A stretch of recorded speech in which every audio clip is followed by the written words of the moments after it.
यातीन फजूल खर्ची करने वाले शैतान के भाई है।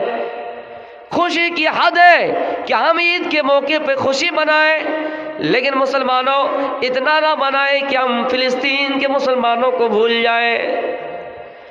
हमने और आपने ईद के मौके पर खुशी मनाए, अपने बच्चों के लिए शॉपिंग की, अपने बीवी के लिए शॉपिंग किए, अपने लिए कपड़ा खरीदे, लेकिन मुसलमानों अपने ज़मीर पर जरा झांक कर देखो, जरा नजरें दौड़ाओ फिलिस्तीन के उन मुसलमानों पर, गजा के उन मुसलमानों पर जिन पर जुल्म और अत्याचार किया जा रहा है, जहां पर लोगों को मारा जा रहा है, जहां छोटे छोटे और मासूम मासूम बच्चे को कत्ल किया गया है, वहां मलबे के नीचे दफन कर दिया गया है। मुसलमानों हम उनकी मदद अगर इस तरह न कर सके कि हम उस पर हमला करें, लेकिन इतनी मदद तो ज़रूर कर सकते थे कि हर इफ्तारी के वक्त अल्लाह से दुआ कर सकते थे, हाय अल्लाह गजा के उन मुसलमानों की हालात सही कर दे, दुश्मनों के मुंह पे करारा तमाचा पड़ जाए। उन मुसलमानों का भी शौक था, उन मुसलमानों का भी यारमान था कि वो भी शॉपिंग करें, वो भी ईद की खुशियों में शामिल हो और मार्केट जाएं, कपड़ा खरीदे, ईद के मौके पर ईदगाह जाएं, एक दूसरे के गले मिले।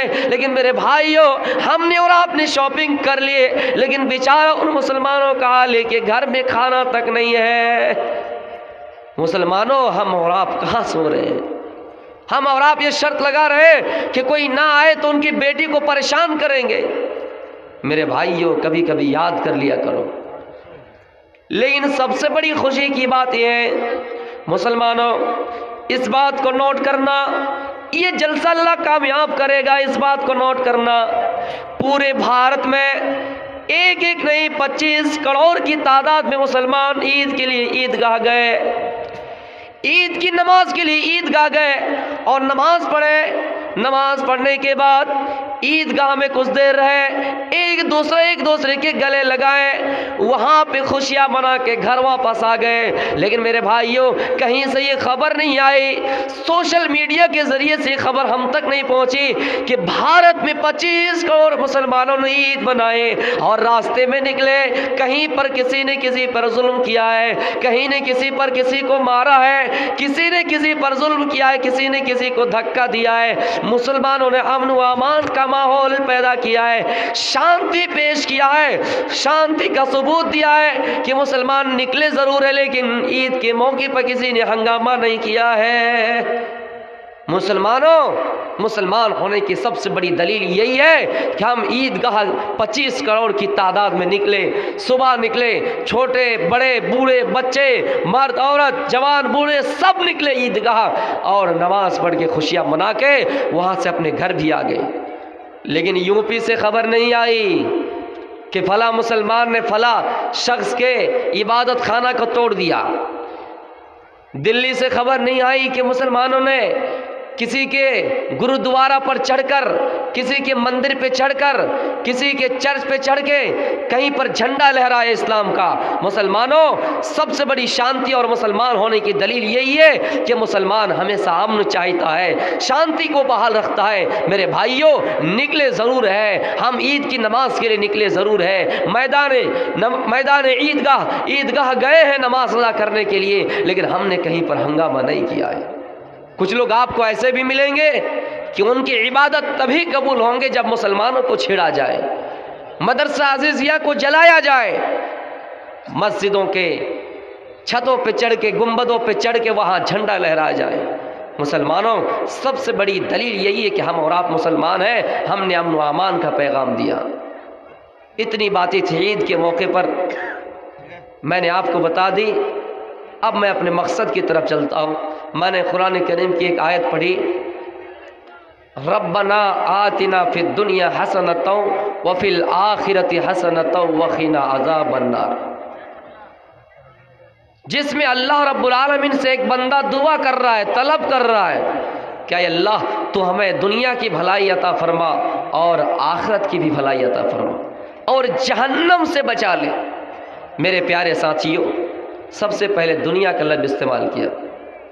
कुछ लोग ये कहते हैं कि अल्लाह ने इंसान को पेट दिया है तो नमाज पढ़ने क्यों कहा, और जब नमाज पढ़ने कहा तो पेट क्यों दिया? पेट नहीं देता सिर्फ हम मस्जिद में रहते, पेट नहीं देता हम रोज़ा रखते, पेट नहीं देता हम तहज्जुद पढ़ते, पेट नहीं देता हम दुनिया में माल नहीं कमाते। और जब इबादत करने ही कहा है तो पेट क्यों दिया?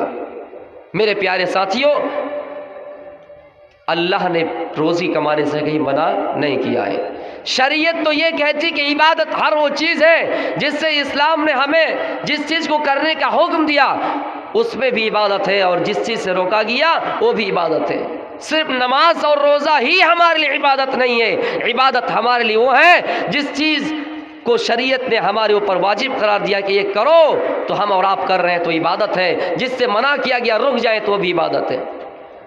कहीं पर अल्लाह ने नहीं कहा कि तुम सिर्फ नमाज पढ़ते रहो। कुरान में अल्लाह फरमाता है फ़इज़ा क़ुज़ियतिस्सलातु फ़ंतशिरू फ़िल अर्ज़ वब्तग़ू मिन फ़ज़लिल्लाह।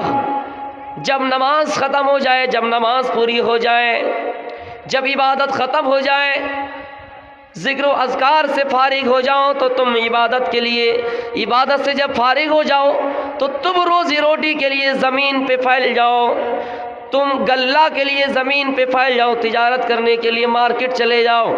जब इबादत पूरी हो जाए, इबादत कंप्लीट हो जाए तो तुम खेत में चले जाओ, ज़मीन में निकल जाओ, यहाँ से फरक्का चले जाओ, मालदा चले जाओ तिजारत करने के लिए, धुलियान चले जाओ। अल्लाह ने ये नहीं कहा कि तुम रोज़ी न कमाओ, और ये भी नहीं कहा कि तुम घरों में बैठे रहो और अल्लाह पर भरोसा कर लो। अल्लाह तुम्हारे घरों में अनाज दे देगा, अल्लाह तुम्हारे घरों में गल्ला दे देगा, अल्लाह तुम्हारे घरों में पैसा दे देगा। नहीं नहीं, मेहनत आपको करनी है, अल्लाह देने वाला है, मेहनत आपको करनी है। कहीं पर अल्लाह ने नहीं कहा कि तुम सिर्फ नमाज पढ़ते रहो। नमाज ख़त्म हो जाए, इबादत कंप्लीट हो जाए, आप मैदान में निकल जाओ अल्लाह की रिज़्क़ को तलाश करने के लिए। मेरे प्यारे साथियों, गौर कीजिए, दुनिया कमाना गलत नहीं है, माल चाहना गलत नहीं है। माल इंसान के पास नहीं होगा तो ये जो चाक पाड़ा गुमानी मुगल पाड़ा में जलसा होगा, दौलत नहीं होगी, माल नहीं होगी तो हम कैसे पिंडल का इंतज़ाम कर पाएंगे? यहाँ मदरसा चल रहा है, हम इसका इंतज़ाम कैसे करेंगे? असातिज़ा की तनख्वाहें कैसे देंगे? उनकी तनख्वाह कैसे चुकाएंगे? मेरे भाइयों, पता चला कि माल भी हमारे लिए ज़रूरी है, दीन भी ज़रूरी है और दुनिया भी ज़रूरी है। इसलिए तो अल्लाह कहता है रब्बना आतिना फिद दुनिया हसनतन व फिल आखिरति हसनतन व क़िना अज़ाबन नार। आय अल्लाह, तू हमें दुनिया में भी भलाई अता फरमा और आखिरत में भी भलाई अता फरमा।